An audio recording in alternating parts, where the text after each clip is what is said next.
जोरदार तालियों के साथ स्वागत कीजिए महबूबा मुफ्ती। एक नया कश्मीर बनाएंगे। धारा 370 हटने के बाद से क्या कश्मीर वाकई बदल रहा है, इस तरह के तमाम ज्वलंत मुद्दे इस सेशन में शामिल होंगे।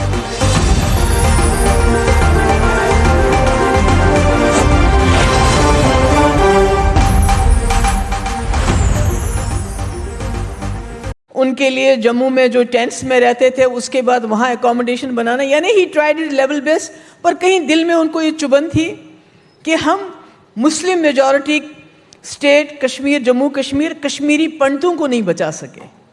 और आज मुझे आप लोगों से गिला है, शिकवा है, एक मिनस्क्यूल मुस्लिम मेजॉरिटी स्टेट आपके मुल्क के साथ आप उसको नहीं संभाल सके। ये वही जम्मू कश्मीर है जिसको गांधी जी कहते थे कि मुझे वहाँ पर एक रोशनी की किरण नजर आई। जब पूरा जो हमारा कॉन्टिनेंट है, सब कॉन्टिनेंट जल रहा था, हिंदू मुस्लिम एक दूसरे को मार रहे थे, एक दूसरे की बहन बेटियों के साथ ज्यादतियाँ कर रहे थे 1947 में, तो तब कश्मीर एक ऐसी जगह थी, बहुत कम जगहों में, जहाँ कोई राइट्स नहीं हुए, जहाँ कोई कम्युनल टेंशन नहीं हुआ। और तभी गांधी जी ने कहा कि मुझे कश्मीर से एक रोशनी की किरण नजर आई। और ये वही जम्मू कश्मीर है।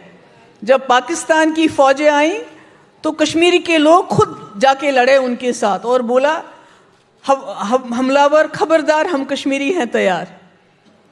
और उसके बाद क्या हुआ, क्या मांगा था जम्मू कश्मीर के लोगों ने? जम्मू कश्मीर में एक अलग सी रियासत है, वहाँ में हिंदू, मुसलमान, सिख, कश्मीरी, गुज्जर, बकरवाल, शिया, सुन्नी, बुद्धिस्ट रहते हैं। एक कंपोजिट कल्चर है, एक छोटा सा हिंदुस्तान है। हिंदुस्तान के अंदर हमने तो 47 में कुछ नहीं मांगा आपसे, एक मुस्लिम मेजॉरिटी स्टेट होने के बावजूद हमने ये कहा कि हमें कुछ सुरक्षाएं चाहिए, हमें कुछ सेफ गार्ड्स चाहिए, ताकि जो हमारी आइडेंटिटी है उसको हम संभाल सके। और मुझे खुशी है, चाहे जवाहरलाल नेहरू हो, चाहे बाबा साहब अम्बेडकर हो, जो इंडियन कॉन्स्टिट्यूशन है उसने वो गारंटीज हमको दी कि जिससे हमारी आइडेंटिटी सलामत रहे। 370 कहिए, 35A कहिए, मगर उसके बाद क्या हुआ? कश्मीरी जो पाकिस्तान को छोड़ के हिंदुस्तान के साथ मिला, फिर क्या हुआ? कभी आपने सोचा, कभी पूछा किसी से क्या हुआ? मैं बताती हूँ क्या हुआ। जब 47 में हमने इस मुल्क एक सेक्युलर डेमोक्रेटिक, गांधी जी के, जवाहरलाल नेहरू के, बाबा साहब अम्बेडकर के, सर सैयद अहमद खान के, सरदार वल्लभ भाई पटेल के मुल्क के साथ हाथ मिलाया, तो इस मुल्क के अंदर कुछ कम्युनल पार्टीज ने अपना फन उठाया। जैसे सांप अपना फन उठाता है, वैसे अपना फन उठाया और एक नारा दिया, एक संविधान, एक विधान, एक प्रधान। वही वजह है कि कश्मीरी का माथा ठनका, उसको लगा ये क्या हो रहा है मेरे साथ। अभी तो मेरे एक्सेशन की स्याही सूखी भी नहीं है और यहाँ एक विधान, एक प्रधान। जवाहरलाल नेहरू ने क्या कहा था? मैं जम्मू कश्मीर को इतना संभाल के रखूंगा कि it will be A show window, कि दुनिया देखती रहेगी। इतनी खूबसूरत ये खिड़की दुकान में जो बनाते हैं कि सारी दुनिया देखती रह जाएगी। और कश्मीर के लोगों को लगा कि ये जो एक विधान, एक प्रधान, एक संविधान, ये लोग हमसे हमारी ज़मीन छीनेंगे, हमारा अस्तित्व छीनेंगे, हमारी आइडेंटिटी छीनेंगे। और उसलिए वहाँ पर लोग जो पाकिस्तान से लड़के इस मुल्क में आए थे, कहीं ना कहीं उनका रुझान कुछ लोगों का पाकिस्तान की तरफ जाने लगा। उनको लगा नहीं, हमारे साथ धोखा हो रहा है। Over the years Jawaharlal Nehru, मैं तो ये भी कहती हूँ कि अगर जवाहरलाल नेहरू नहीं होते, अगर गांधी जी नहीं होते, अगर बाबा साहब अम्बेडकर नहीं होते, तो शायद अगर आज की जो पॉलिटिकल लीडरशिप है, अगर वो होती तो आज जम्मू कश्मीर यहाँ नहीं होता। अगर उनको मजहब के नाम पे ही किसी मुल्क के साथ रहना होता तो पाकिस्तान के साथ चले गए होते। मगर उन्होंने मजहब को रिजेक्ट किया, उन्होंने पार्टीशन को रिजेक्ट किया और इस मुल्क के साथ हाथ मिलाया। मगर यहाँ क्या हुआ?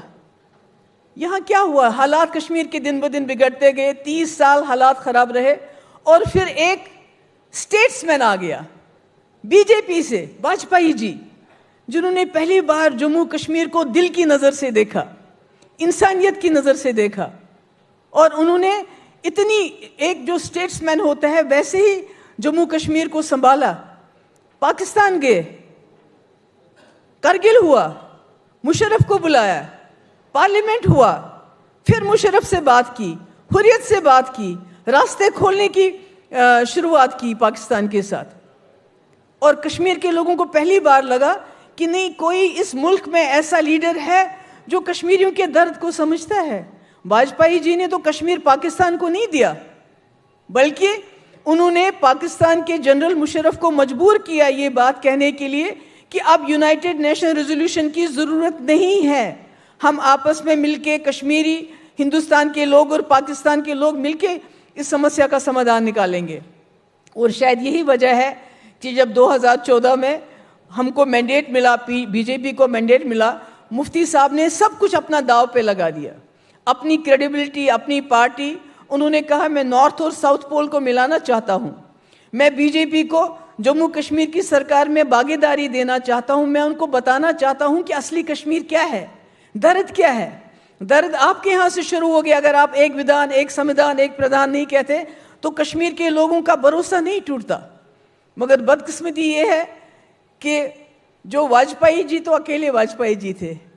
वाजपेयी जी अगर चाहते तो जब हमारी फौजें पाकिस्तान के साथ लड़ने के लिए गई थी, वो एक बालाकोट नहीं, हजारों बालाकोट के बराबर हो जाता और वाजपेयी जी 2/3 मेजॉरिटी लेके वापस आते।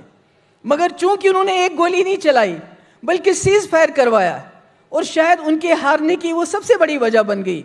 मगर स्टिल आई सल्यूट, मैं वाजपेयी जी को सलाम करती हूँ कि उन्होंने एक स्टेट्समैन का एक राजधर्म निभाया उन्होंने।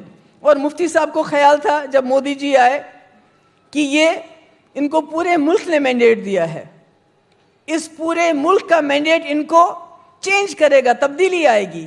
और अगर गुजरात में राजधर्म निभा नहीं सके तो कम से कम जब पूरे मुल्क के ये वजीर आजम बनेंगे तो वहाँ राजधर्म निभाएंगे।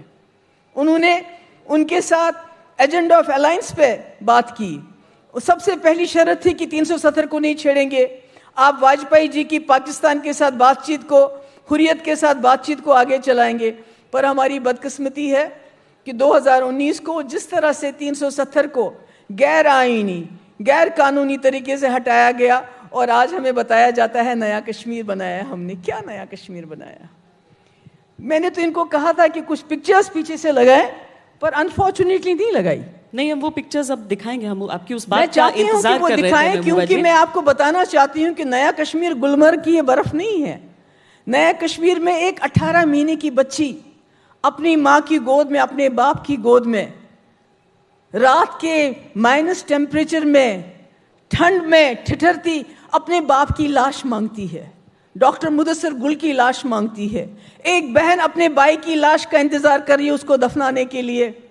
हमारी सड़कों पे इतना खून है कि पानी से उसको धोना पड़ता है। हमारे वहाँ बिहार का गोलगप्पे वाला, उसका खून, उसने हमारी सड़क को लहूलुहान कर दिया।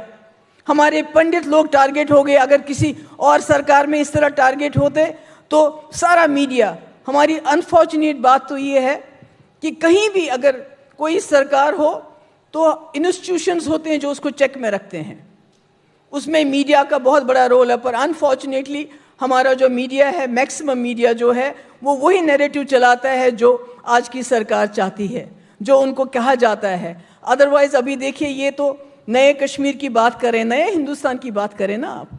नए हिंदुस्तान में जो बात करता है कॉन्स्टिट्यूशन की, उसको टुकड़े टुकड़े गैंग बताया जाता है।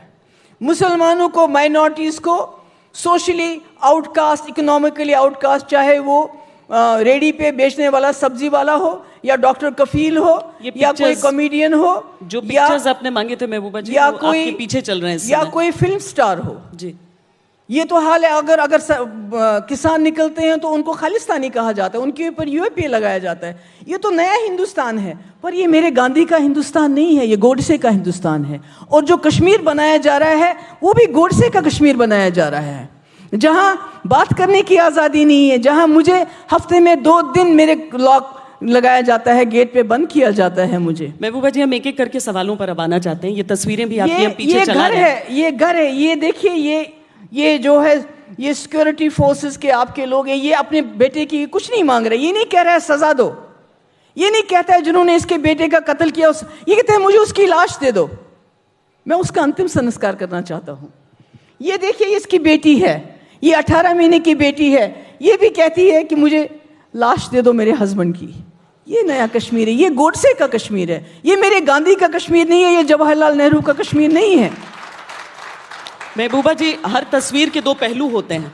अगर एक तस्वीर ये दिखाई जाती है तो दूसरी तस्वीर शायद उन सुरक्षा कर्मियों की भी होती है जिनके घर में बच्चे रोते हैं। मैं सुरक्षा कर्मियों की बात नहीं कर रही हूं। आई am not attacking anyone, I am not attacking. If I am here please let me speak. सुरक्षा कर्मियों ने आपने कहा था आप 10 मिनट संबोधन करना चाहती हैं। नहीं, प्लीज लेट मी स्पीक। सुरक्षा कर्मियों ने बहुत अच्छा काम किया जम्मू कश्मीर में, उससे कोई इनकार नहीं कर सकता। उन्होंने हालात इतने अच्छे कर दिए कि आज वहां इलेक्शन होते हैं, लोग वोट डालते हैं। मगर अगर आप ये समझते हैं सुरक्षा कर्मियों के कंधे पे आप कश्मीरियों पे बंदूक चलाएंगे तो आप सुरक्षा कर्मियों के साथ ज्यादती कर रही हैं। ये उनका काम नहीं है। There has to be a political process, a dialogue process, a reconciliation process. अगर आप वाकई नया कश्मीर बनाना चाहते हैं, वो गुलमर्ग में बर्फ दिखा के नहीं बनेगा। वो हमारे लोगों की लाशें वापस दो। अभी भी आमिर मागरे की बहन इंतजार कर रही है कि उसका भाई जो मजदूरी करता था, जो चाय वहां पिलाता था, जिसको वहां शील्ड बना के लिया गया, उसकी लाश का इंतजार कर रही है। I am not against security forces. How can I be? My father has been the home minister of this country. बिल्कुल, जो बिहार के मजदूर वहां जा रहे हैं उनको अगर गोली लग जा रही है तो उनके भी घर वाले इंतजार करते हैं। नहीं, मैं आपकी दूसरी बात पर आना चाहती हूँ। आपने कहा धारा 370 की बात आपने की, और जो जिक्र आपने किया कि हमारी संस्कृति बदल जा, हम महफूज रहती 370 के साथ। 370 के बाद क्या बदला? कौन सी संस्कृति पर प्रहार हो गया? मैं आपको एक चीज बताना चाहती हूँ। 370 के माने क्या थे? एक बाहर का कोई जमीन नहीं खरीद सकता है। हमारी कंट्री में कितनी स्टेट्स हैं जहां बाहर का आदमी जमीन नहीं खरीद सकता है, और हमारे जॉब्स बाहर किसी को नहीं मिल सकते हैं। क्या अभी हरियाणा ने लॉ पास नहीं किया? महाराष्ट्र लॉ पास नहीं करना चाहता है, पंजाब लॉ पास नहीं करना चाहते हैं कि जो जॉब्स हैं वो लोकल्स को मिलने चाहिए, बाहर वालों को नहीं मिलने चाहिए। तो कश्मीर से क्यों तकलीफ हुई आप लोगों को? कोई धारा नहीं थी ना वहां पर। ये देखिए चीजें। और बाबा साहब आम्बेडकर जो आप बोल रही हैं, उन्होंने तो बनाते हुए कहा था कि ये एक टेम्पररी प्रोविजन है। सुप्रीम कोर्ट ने कहा ये टेम्पररी नहीं है। Let you please check it. आपने सुप्रीम कोर्ट नहीं, आपने बाबा साहब का जिक्र किया, इसीलिए मैं उनका उदाहरण। उन्होंने हमें ये राइट्स दिए थे, हमें अपना झंडा दिया था, हमें अपने कानून दिया था, हमारा अपना आयुन दिया था। पाकिस्तान ने तो नहीं दिया था, चाइना ने तो नहीं दिया था, ये तो इसी मुल्क ने दिया था। क्या बदल गया उससे? नहीं, बहुत कुछ बदल गया। सबसे पहले तो भरोसा तोड़ दिया। आज आपने जम्मू कश्मीर को, जिसकी आप नया कश्मीर कहते हैं, उसको आपने एक कब्रिस्तान बनाया है जहां लोगों को आपने घरों में कैद करके रखा है। अगर कोई बात करता है, कोई अखबार वाला भी बात करता है यूएपीए, वो तो शायद पहले पूरे मुल्क में हो रहा है यूएपीए। कोई कॉमेडियन बात करता है, कोई सब्जी बेचता है, कोई डॉक्टर इलाज करता है, तो उसको तो यूएपीए लगाते हैं। तो मगर Kashmir has become the laboratory. आप लोगों को लगता होगा कि ये कश्मीर में हो रहा है, हमारे साथ कभी नहीं होगा, ऐसा नहीं है। कश्मीर लेबोरेटरी बन चुका है। जो वहां टेस्टिंग होती है वो पूरे कंट्री में होती है। कश्मीर में बीएसएफ बुलाओ, सीआरपीएफ बुलाओ। अभी आपने देखा बंगाल में एक्सटेंड किया गया बीएसएफ को, पंजाब में एक्सटेंड किया, क्योंकि जहां आप पॉलिटिकली अपने ओपोनेंट को फाइट नहीं कर पाते हैं, वहां आप सिक्योरिटी फोर्सेस का इस्तेमाल कर रहे हैं। And this is not done. BJP के साथ जाना अपनी सबसे बड़ी राजनीतिक गलती लगती है आपको? नहीं, मेरे वाले तो कभी इसको गलती समझ के उन्होंने नहीं किया। जैसे मैंने पहले भी कहा, मुफ्ती साहब का जो एक्सपीरियंस रहा वाजपेयी जी के साथ, वो दैट वाज फैंटास्टिक। उसमें मुजफ्फराबाद रास्ते खोलने की बात हुई, उसमें पाकिस्तान से डायलॉग हुआ, उसमें सीज फायर हो गया, उसमें हुर्रियत के साथ डायलॉग हो गया।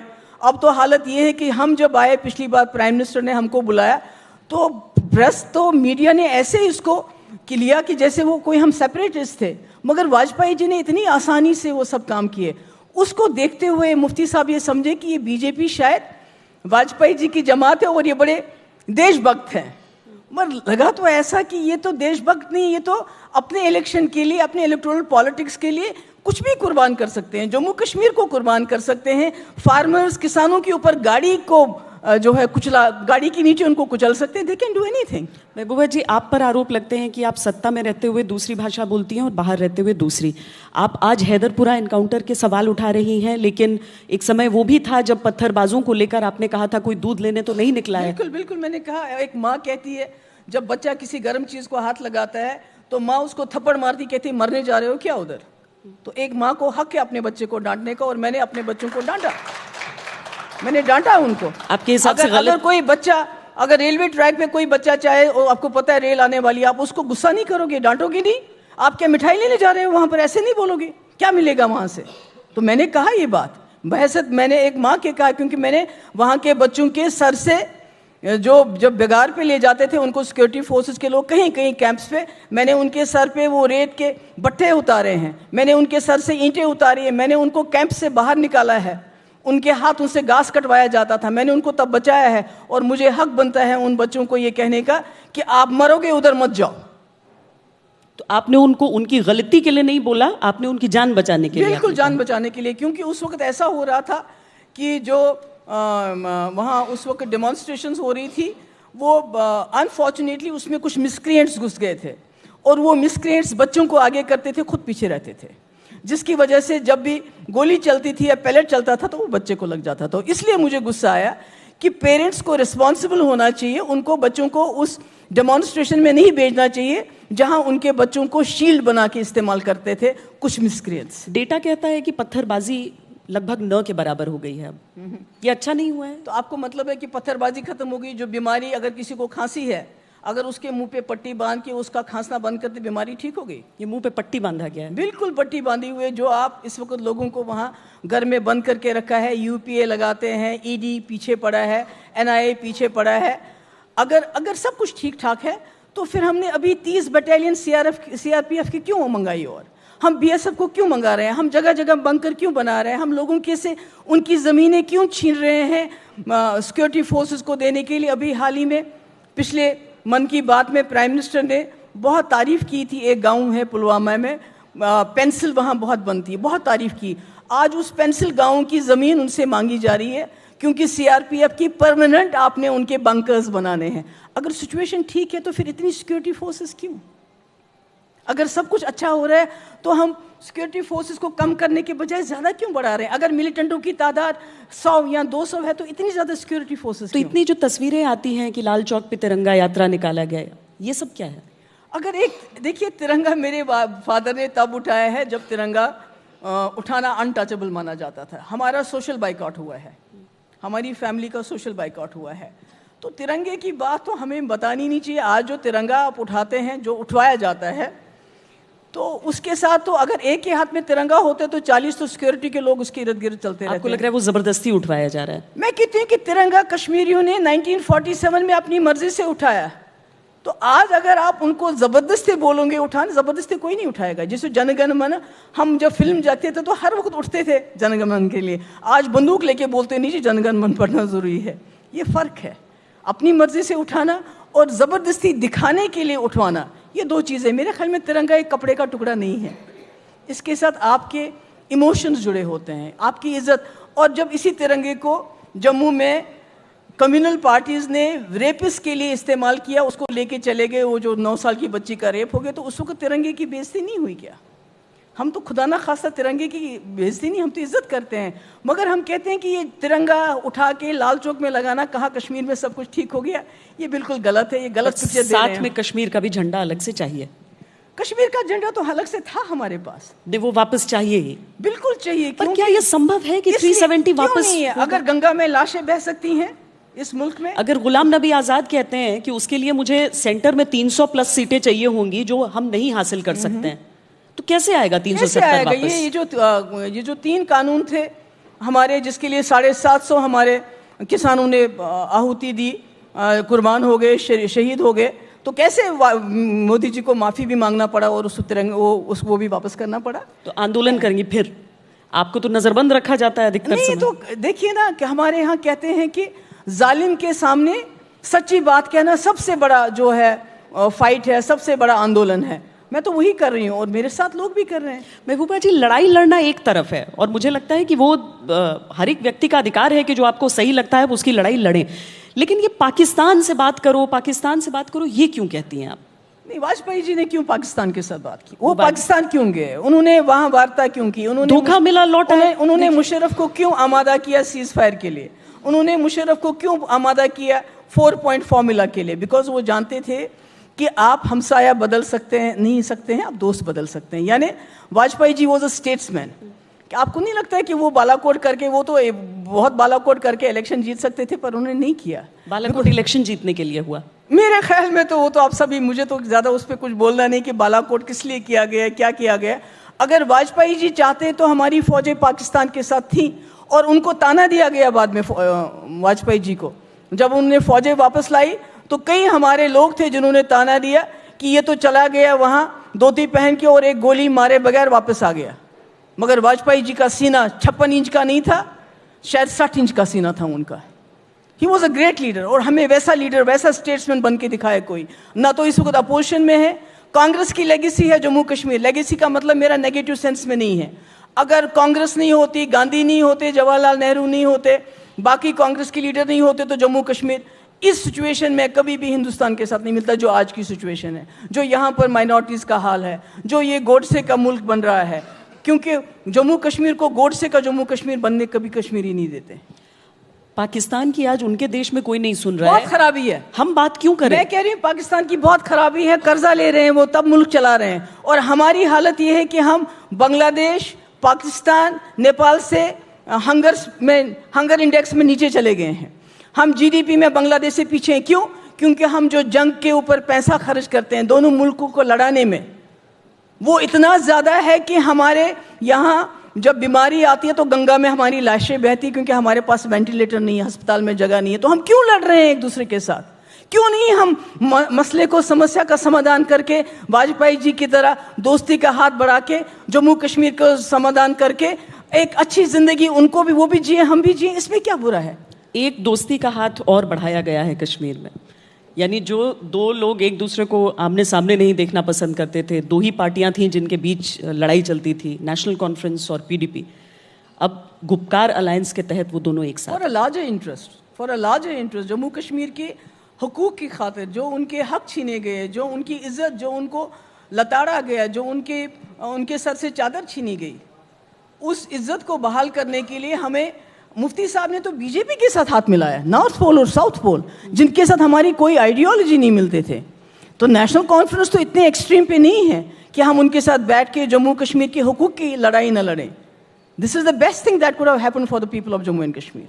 मुझे मालूम है आप लोग हमें गुपकार गैंग बुलाते हैं, बिकॉज यहाँ टुकड़े टुकड़े अर्बन नक्सल्स, खालिस्तानी, पाकिस्तानी और अब गुपकार गैंग जो रूलिंग पार्टी सेट करती है एजेंडा, अनफॉर्चुनेटली जो मेन स्ट्रीम मीडिया है उसी को चलाता है। आज आप कश्मीर का नैरेटिव चलाते हैं, मगर आप देखते नहीं है कि जहां एक 18 महीने की बच्ची अपनी बाप की लाश के लिए रोती हो, वो कौन सा नया कश्मीर है? नया कश्मीर एक नैरेटिव नहीं है, नया कश्मीर एक उम्मीद है, क्योंकि ज़रूरत है, सब चाहते हैं कि कश्मीर में अमन चैन रहे। और आपको अच्छा नहीं लगा जब यहाँ पर इतने लोग इस बार टूरिस्ट वहां पर पहुंचे? चले गए तो नया कश्मीर बन गया। एक कदम नहीं मानती हैं टूरिस्ट तो हर जगह जाएंगे। टूरिस्ट इतनी संख्या में, महबूबा जी, मुझे तो नहीं याद है। जब 2002 में मुफ्ती साहब की सरकार बनी थी, पहली बार वहां टूरिस्ट ने बड़ी तादाद में आना शुरू किया था, because there were certain measures taken. कुछ ऐसे एतमाद साजी के माहौल बनाया था, पाकिस्तान से बात थी, वहाँ बात चली, रास्ते खुले, और कश्मीर के लोगों ने देखा पाकिस्तान में क्या है,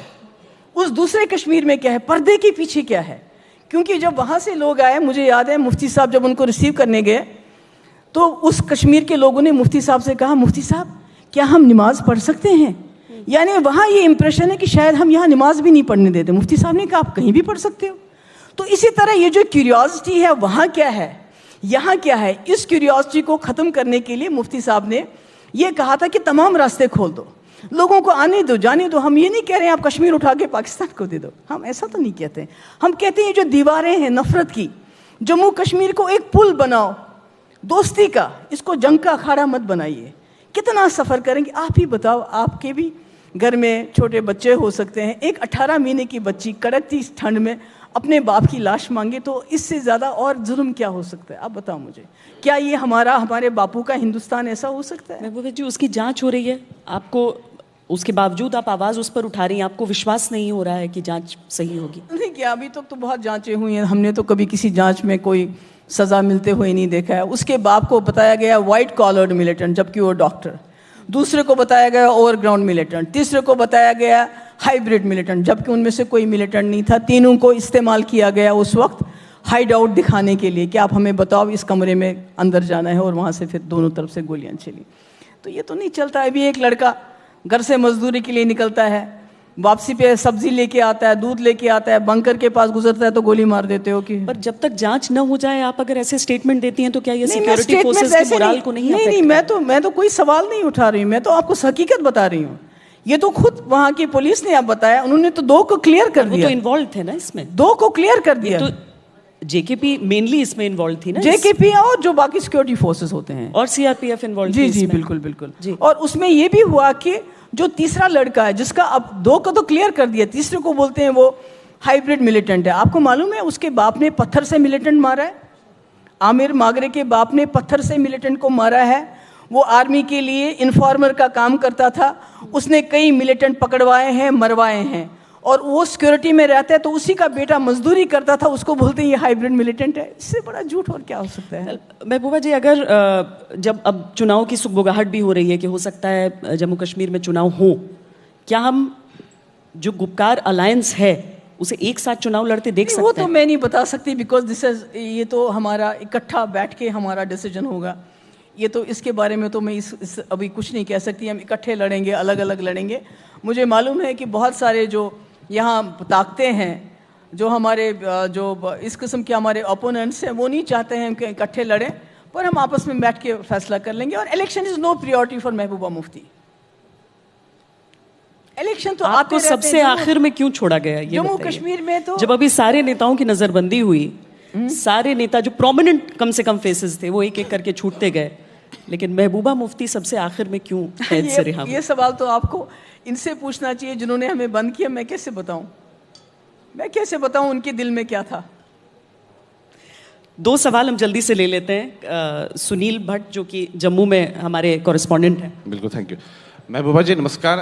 चूंकि मैं आपके ज़िले से ही हूँ, अनंतनाग से, इसलिए ज़्यादा हक रखता हूँ आपसे बहस के लिए, आपसे सवाल पूछने का। आपने अभी तस्वीरें दिखाई, वो हैदरपुरा मुठभेड़ की है। बिल्कुल, अगर उसमें कुछ गलती हुई है, जांच उस पर चल रही है, सुरक्षा बलों का एक पक्ष है, आपके आरोप कुछ है। जब जांच होगी, दूध का दूध पानी का पानी होगा। अगर गलती हुई है तो सज़ा होगी, law will take its own course. But अच्छा होता अगर आप कश्मीरी पंडितों के जले हुए मकानों की तस्वीरें भी रखती, कश्मीरी पंडितों के मंदिरों में जो खंडित मूर्तियां हैं उनकी तस्वीरें भी रखती। वो भी एक कश्मीर है, वो भी एक रियलिटी है। और साथ ही में आपने कहा कि 370 वापस चाहिए, अपना अलग झंडा वापस चाहिए। जब तक 370 और अलग झंडा था तब तक क्या लड़ाई हो रही थी? वहां पर तो इस्लामिक स्टेट के झंडे लगाए जाते थे। वो तो इस्लामिक कैलिफेट चाहते हैं। वो तो एक सेकंड, एक इस्लामिक कैलिफेट चाहते हैं। सवाल कर एक बिंदु पूरी आप तकरीर कर रहे हैं। नहीं, एक बिंदु, एक जरूर सुनिए, एक बिंदु। Sunil, this is not a question, this is not a question. पहली बात तो ये है कि हम इस वक्त के जम्मू कश्मीर की बात कर रहे हैं। जो मकान जलाए गए वो 90s में हुआ, जो मंदिर उखाड़े गए वो 90s में किन लोगों ने किया, कौन से मिसक्रिएंट्स थे, उनके साथ कश्मीर का मुसलमान नहीं है। ये आपको याद रखना चाहिए। दूसरी अभी नया कश्मीर की बात कर रहे हैं ना, आज की बात में बताइए, अगर कोई कश्मीरी पंडित मारा जाता है, खुदा ना खास्ता वहां पर, अभी जो बिंद्रू साहब मारे गए वहां कौन पहुंचा, उनके घर में कौन गया, रोए कौन? वहां मुसलमान लोग रोए वहां पर। एक तो इस सवाल। दूसरा, जहां तक आप हैदरपुरा की बात कर रहे हैं, देखिए जब भी कोई एनकाउंटर होता है, मिलिटेंट मारे जाते हैं, लोग सवाल नहीं उठाते हैं, लोग लाश नहीं मांगते हैं। जब HMT का एनकाउंटर हुआ, आज भी मुश्ताक साहब जो उसके लड़के के बाप थे, मुझे उसका नाम याद नहीं आ रहा है, उसका इंतजार कर रहा है कब्र खोदी हुई, क्योंकि वो कहता है मेरा बेटा पढ़ता था, वो मिलिटेंट नहीं था। इसी तरह हैदरपुरा के दोनों लाशें वापस की गई क्योंकि वो मिलिटेंट नहीं थे। तीसरी लाश आमिर की वापस करनी चाहिए क्योंकि वो भी मिलिटेंट नहीं था। मैंने अभी आपको बताया। बाकी जहां तक इन्वेस्टिगेशन की बात है, आप लोग भी जानते हैं, हम भी जानते हैं, अनफॉर्चुनेटली हमारे सिक्योरिटी फोर्सेस, मैंने कहा कि हम उनकी इज्जत करते हैं, अगर वो नहीं होते तो शायद इलेक्शन नहीं होते जम्मू कश्मीर में। उन्होंने सिचुएशन को कंटेन किया, but they are no holy cow कि उनसे गलती नहीं हो सकती है। उनसे गलती होती है मगर सजा नहीं मिली जाती, कभी भी सजा नहीं होती है, कभी भी इन्वेस्टिगेशन डजंट रीच इट्स जो उसका कंक्लूजन है वो नहीं होता है, कहीं ना कहीं बचावने की कोशिश करते हैं, जिसकी वजह से जम्मू कश्मीर में दिन ब दिन लोग और दूर होते जा रहे हैं। एक छोटे में सवाल अगर आप अशरफ पूछना चाह रहे हैं। हाँ, महबूबा जी एक ही बात जानना चाहेंगे। अब थोड़ा सा हम देख रहे हैं पिछले 2-3 महीने से कुछ सुगबुगाहट चल रही है। अब राजनीतिक दल जो पॉलिटिकल पार्टीज है जम्मू कश्मीर की, चाहे आपकी हो, नेशनल कॉन्फ्रेंस की हो, कांग्रेस की हो, जिनकी ज़मीन है जम्मू कश्मीर में, आपने लोगों के पास पहुंचना शुरू कर दिया है। क्या इसको माने कि जो जम्मू कश्मीर की पॉलिटिकल पार्टीज हैं, आपकी पार्टी मिलाकर कहीं ना कहीं अब इलेक्शन को लेकर काफ़ी सीरियस है, इलेक्शन में पार्टिसिपेट करेंगे और आप चाहेंगे कि बीजेपी को किस तरह से जम्मू कश्मीर की सत्ता से दूर रखा जाए? देखिए, पहली बात तो ये है कि जब मैंने टूर करना शुरू कर दिया तब तो कोई इलेक्शन का नामो निशान ही नहीं था। जब मैं चुनाव वैली चली गई, पीर पंचाल चली गई, और मैं लोगों के पास इलेक्शन के हिसाब के लिए नहीं जा रही थी, मैं लोगों के पास उनकी दिल की आवाज़ सुनने के लिए जा रही थी कि क्या वजह क्या है, क्या प्रॉब्लम है, क्या लोगों को वही दुख है जो वैली में है। क्योंकि हम वैली में उलझे रहते हैं, चाहे पीर पंचाल का एरिया हो, चुनाव वैली का एरिया हो, वहाँ कोई पूछता नहीं है लोगों को, उनकी भी बड़ी मुश्किलात हैं। तो जहाँ तक मेरा सवाल है, मैं तो इलेक्शन के लिए अभी तक लोगों के पास नहीं गई, जब जाऊंगी तब जरूर आपको बता दूंगा। करगिल भी उसके साथ है? जी, करगिल लद्दाख? करगिल लद्दाख अभी हम नहीं गए। कमलजीत एक लाइन में, क्योंकि गुफ्कार अलायंस में धीरे धीरे एक एक करके पार्टीज छोड़ रही हैं। आपको लगता है अभी भी स्ट्रांग है? आप कुछ कर पाएंगे ग्राउंड पे, या आपको लग रहा है कि सपोर्ट छूटता जा रहा है? फिर आप हमको गुफ्कार गैंग क्यों बुलाते हो? कितना डर नहीं है गुफ्कार अलायंस का? गुफ्कार अलायंस का तो डर है, इसीलिए तो ईडी, एनआईए सारे हमारे पीछे लगाए। एनसी, पीडीपी, सीपीआईएम, अवामी नेशनल कॉन्फ्रेंस, ये तमाम जमातें तो अभी हैं। एक जमात निकल गई, बाकी जमातें तो सब वहीं की वहीं हैं। बहुत बहुत धन्यवाद Mehbooba Mufti. Thank you so much.